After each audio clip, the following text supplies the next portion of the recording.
Assalamualaikum warahmatullahi wabarakatuh. Selamat pagi, sore, dan malam semuanya.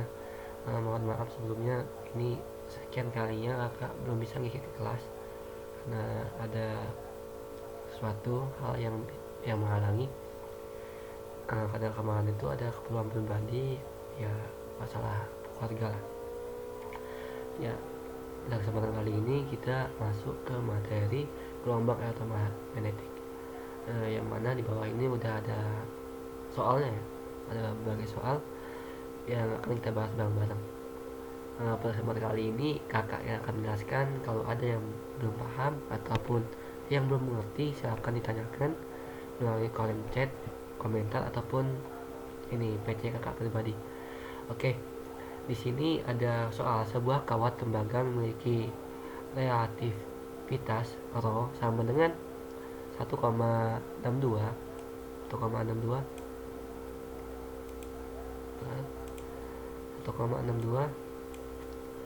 kali 10 pangkat min 8 ohm meter, dan luas penampangnya sama dengan 5 mm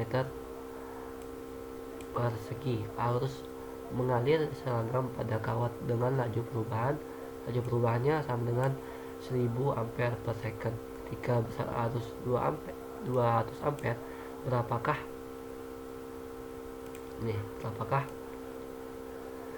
berapakah besar medan listrik pada kawat? Ini yang pertama, yang A. Yang B, berapakah besar arus pergeseran pada waktu tersebut? Soalnya kita bahas di bawahnya.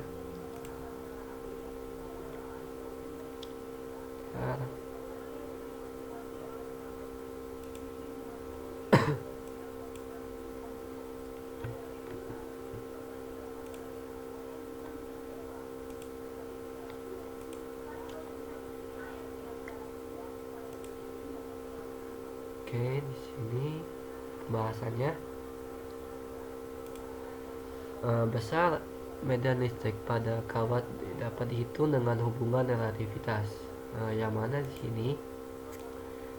di sini itu rumusnya. Rumus relativitas itu rumusnya itu sama dengan kuat medan magnet dibagi joule-nya, muatan.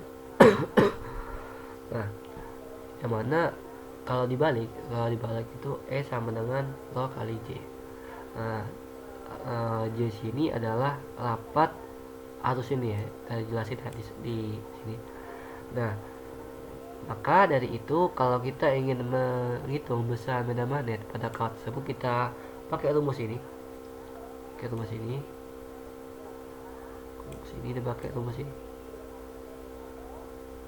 Nah, maka dari itu kita gabungkan dua rumus ini. Hasilnya itu E sama dengan rho kali I buat arus kali ampere penampangnya. Nah, di sini arus penampangnya udah ketahuin. Habis itu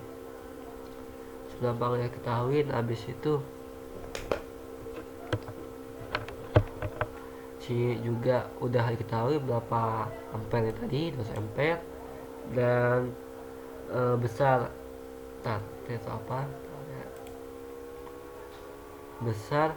luas penampangnya tadi itu 5 mm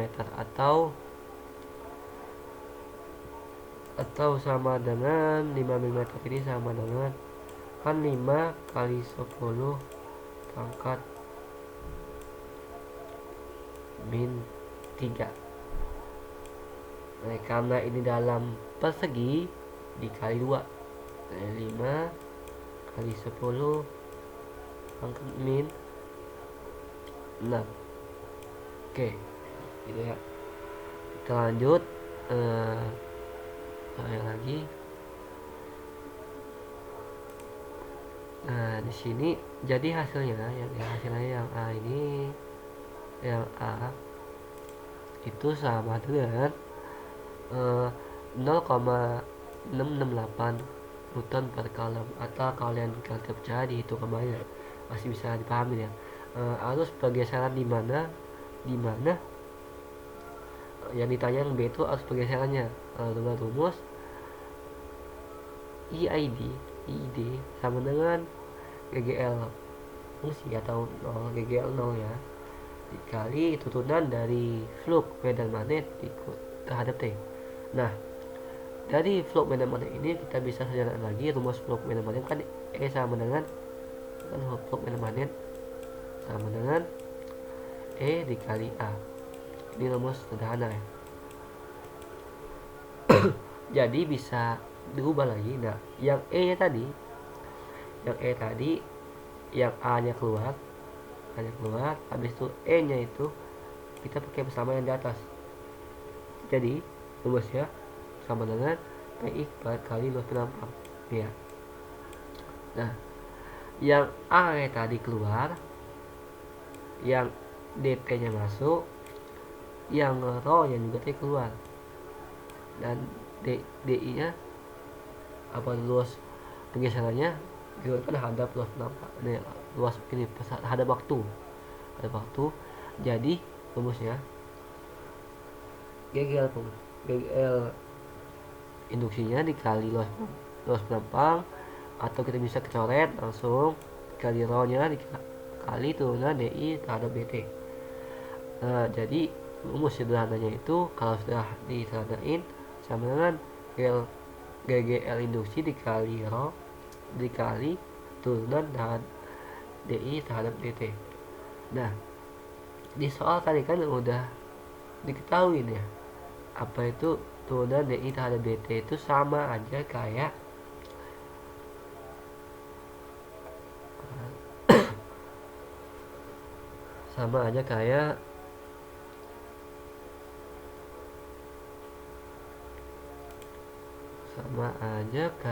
laju perubahan.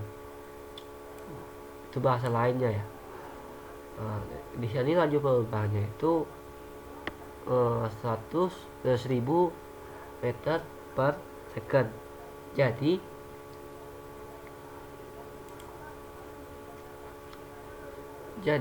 kalau kita jabarin lagi di bawahnya ini, hasilnya itu tinggal langsung dikali kan, luas laju perubahannya sudah ketahuin tuh ya, karena DI per DT itu sama dengan turunan kuat arus dikurangi hadap waktu. Jadi tinggal dikali, hasilnya ini. Kalau ada kalian menghitung sendiri bisa, kalau ini bisa jawabannya salah, soalnya ini yang buat langsung dari ITERA ya. Oke. Kita lanjutkan ke soal nomor 2. Nomor 2 ini cukup gampang sih, masih hampir sama soal nomor 1 tadi.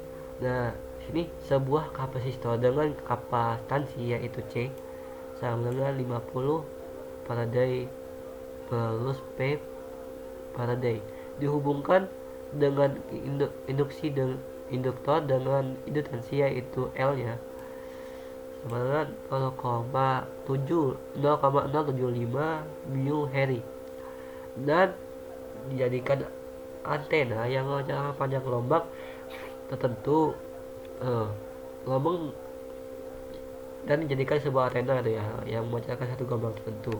Nah, gelombang apakah yang dipancarkan oleh antena tersebut? Nah, ini apa ya? Di SMA mungkin tadi diajarkan ya, tentang cepat lambat gelombang. Semakin ke kanan ya apa, semakin ke kiri apa. Kayak yang di gambar ini ya. Semakin ini kita kan udah kita lihat ya, kalau dia semakin ke kanan itu lebih ke arah gelombang gamma. Tapi kalau dia masih ke arah kanan juga tapi di tengah-tengahan, ini X-ray atau tonset misalnya. Ini kalau dia mendekati tengah-tengah itu gelombang atau ultraviolet. Nah, kalau yang semakin dia ke kiri atau minus, dia akan memunculkan gelombang infrared dengan range dari 0,-5 ini sampai 0,-3 ya, minus 3 0,-3 sampai 0,-6 ini. Dan semakin kiri ya dia akan sini kejelasan ya, paling bikin kalian bisa mencari rumah dari Google lagi, dan kalian buka lagi buku-buku SMA-nya. Nah di sini kalau dia semakin panjang gelombang dia akan lebih ke kiri, tapi kalau dia di sini kan ada jelasinnya, kalau dia semakin pendek gelombang itu semakin kecil gelombangnya, dia akan memiliki spektrum warna yang ke arah kanan. Oke. Nah, di sini gelombang apakah yang dipancarkan oleh antena tersebut? Nah, untuk mencari itu kita menggunakan frekuensi osilasi arus, atau kita menggunakan rangkaian LC, yaitu Harry dan Faraday. Nah, di sini oke. Nah, di sini langsung aja pembahasannya cukup singkat, mungkin agak lumayan bisa dipahami sama kalian. Nah, rumus apa tuh rumus frekuensi itu dalam rangkaian LC itu sama dengan 1/2 pi akar LC. Dari dimana LC tadi kan udah ketahui, tinggal dimasukkan ke soalnya. Nah, untuk mencari kecepatan gelombang, kecepatan apa tuh panjangnya gelombang tadi, karena kita ingin mencari spektrum warna apa yang akan muncul, tinggal dimasukkan aja kecepatan cahaya dibagi frekuensi ini. Hasilnya itu 3,6 meter. Nah, yang mana gelombang ini ke arah kiri. Jadi semakin panjangnya gelombang, semakin panjang gelombang tersebut dia akan cenderung ke arah kiri. Dan bisa kita simpulkan yaitu gelombang yang dipancarkan itu adalah gelombang radio. Mungkin di sini bisa kalian pahami ya. Lanjut ke soal nomor 3. Di sini udah kelihatan ya. Secara global, rata-rata intensitas radiasi matahari tahunan yang disampaikan ke permukaan bumi adalah sekitar 1120 watt per meter kuadrat atau persegi. Itulah kuat medan magnetnya dan besar medan magnetnya. Nah, ini solusinya udah tahu ya, itu intensitas merupakan rata-rata dari vektor Poynting yang mana kita akan bahas di bawahnya. Oke. Nah, yang mana intensitas itu sama dengan yaitu tadi vektor Poynting tadi yang ini. Poynting ini ya. Nah, rata-rata itu sama dengan intensitas rata-rata itu sama dengan sama aja kayak vektor Poyntingnya. Nah, jadi I sama dengan yaitu S average sama dengan E kuadrat kuadrat kuadrat dibagi 2 mu 0 dikali kolom. Yang mana yang mana ya, karena kita ingin mencari EM-nya tadi, rata-rata dari vektor Poynting tadi. Nah, jadi tinggal diakatkan saja rumus yang di atas ini dikali apa ya, disederhanakan. Kan ini kalau dironin gini, kan ini rumus ini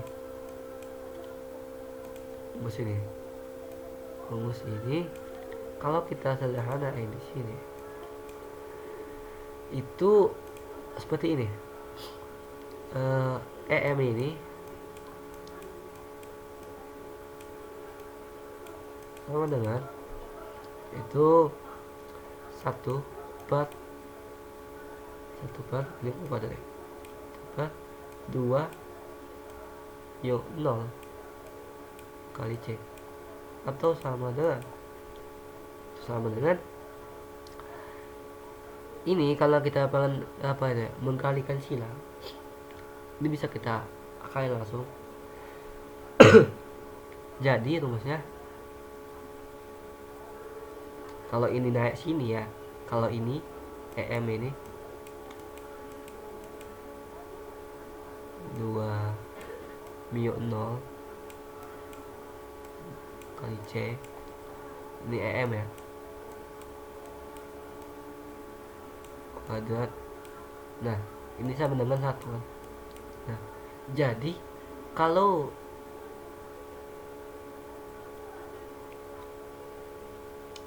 kita sederhanakan rumus ini, tinggal kita apa ya, pindahkan saja itu rumus tadi ke kiri, rumus ini tadi di kiri dikurang di akar 2 mu 0 kali C itu EM.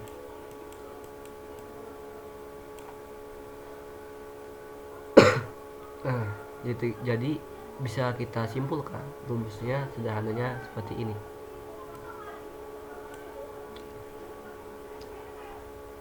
Karena apa ya? Karena apa? Ini EM ini sama gini. EM ini kan rumus aslinya adalah ini. Sorry tadi agak belibet ya, rumus aslinya ini. Jadi kalau kita pengen sederhananya itu kayak gini maksudnya. I sama dengan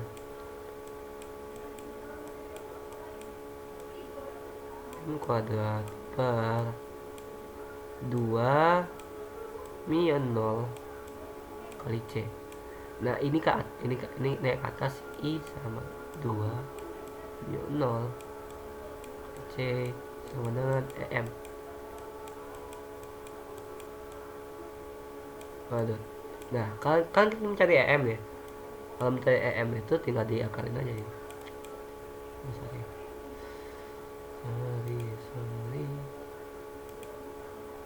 Gini. Nah, ini kan I 2 mu 0 kali C sama dengan yaitu EM. Oke. Setelah kita dapat rumusnya, tinggal kita masukin aja tadi. Nah, mu 0 kan udah ada ketetapan, habis itu I nya tadi udah diketahui, C nya itu adalah kecepatan cahaya. Jadi tinggal dikali diakarkan, hasilnya 918,95 Newton per Coulomb. Nah, itulah hasil EM nya tadi. Jadi kalau untuk mencari vektor frontingnya itu tinggal rumus S tadi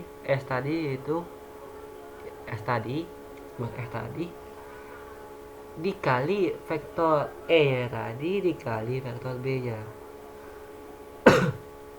Karena vektor E dan B itu saling tegak lurus, maka bisa kita sederhanain di bawahnya ini. Nah, di sini bisa kita langsung tulis itu S sama dengan dia. S sama dengan 1 per mu 0 dikali E sama B. Yang mana E tadi, rumusnya tadi di atas, karena ini rata-rata, ini vektor fronting sama rumusnya, tapi ini bedanya rata-rata ya. Dikali E kuadrat per 2 kali mu 0 kali C. Ini juga kita naik ini dari sini, jadi EB dapat mu 0 ya, EB ini dikali ke 1 di per.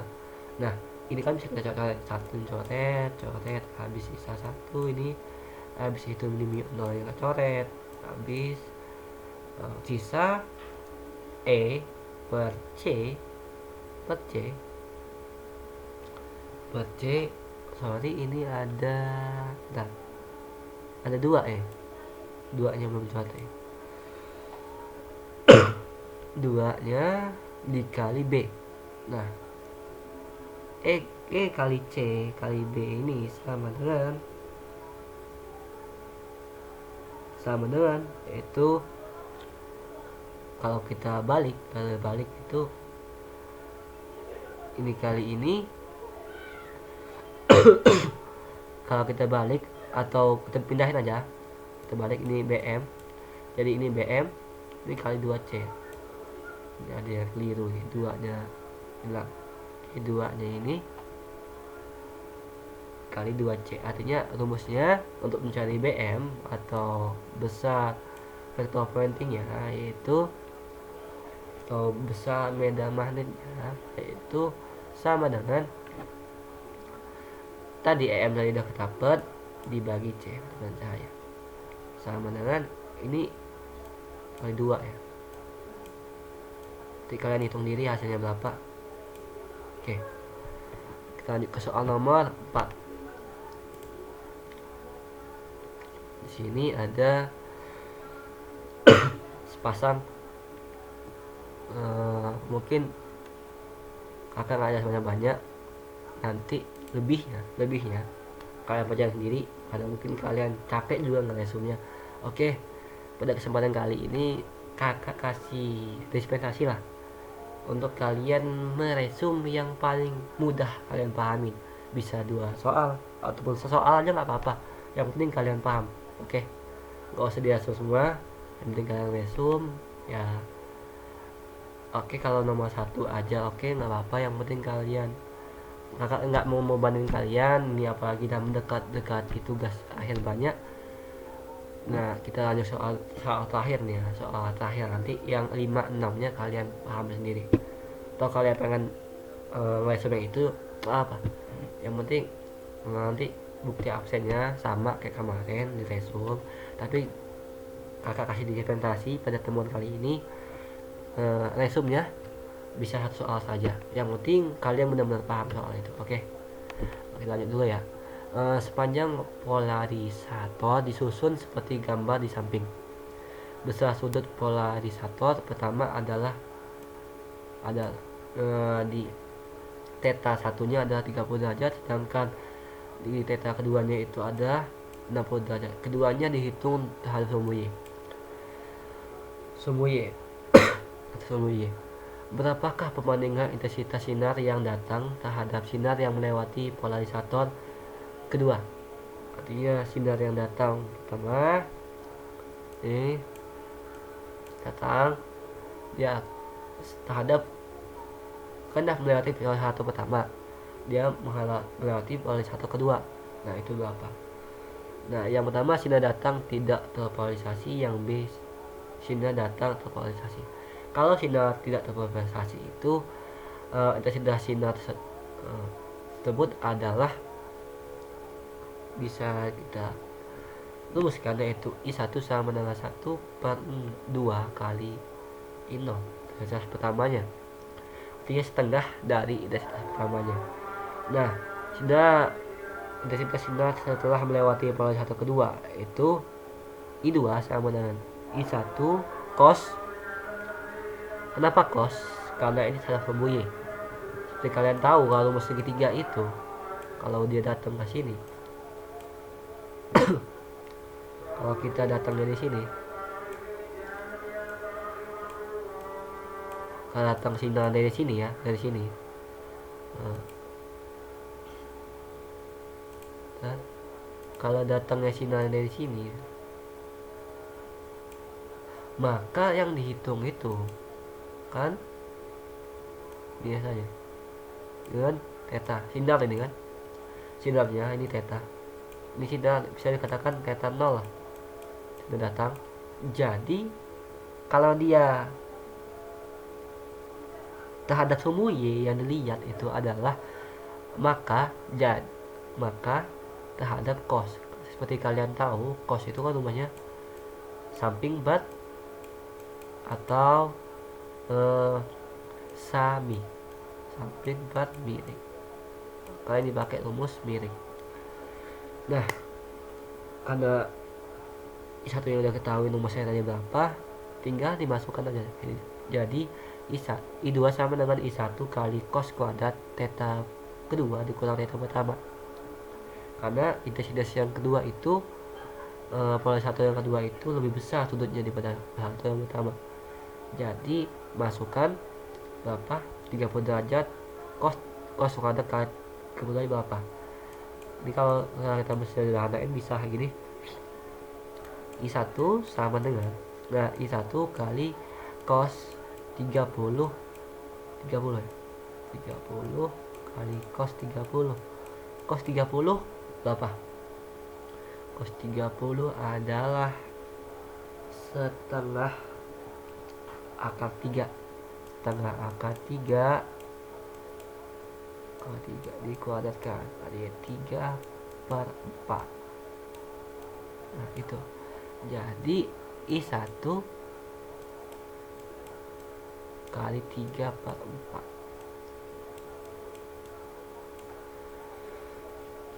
Untuk mencari polarisasi tinggal dimasukkan saja ke rumus awal tadi, karena kita akan mencari I0 nya berapa. Kita lanjutkan ke bawahnya lagi. Ini bisa dipahami ya, kenapa dia I2 itu sama dengan 3/4 dari I1. Oke ya, ini 3/4 ya, nggak jelas. Kita lanjutkan ke soal ke soalnya, yaitu tadi oh iya, tadi saya kakak sempat lupa, yaitu memasukkan nilai I1 nya tadi yang udah dicari, yaitu 1 sama dengan 1/2 kali setengah I0. Jadi setelah kita kali, hasilnya yaitu I1 dibanding I0 sama dengan 3/8. Atau karena yang dicari itu tidak terpolarisasi, di sini tidak terpolarisasi, maka dibalik itu 3/8/3. Pahamin ya. Oke, yang ke B. Pada sinar yang terpolarisasi, intensitas sinar setelah melewati polarisator itu yang pertama, yaitu yang pertama itu ini sama rumusnya di atas. I1 sama dengan I0 dikali cos kuadrat kali theta pertama. Kenapa kayak gini? Karena yang ditanyakan itu terpolarisasi, artinya per sudut itu mempengaruhi polarisasi itu. Kita mencari polarisasi pertama dulu, baru kita akan mencari polarisasi yang kedua.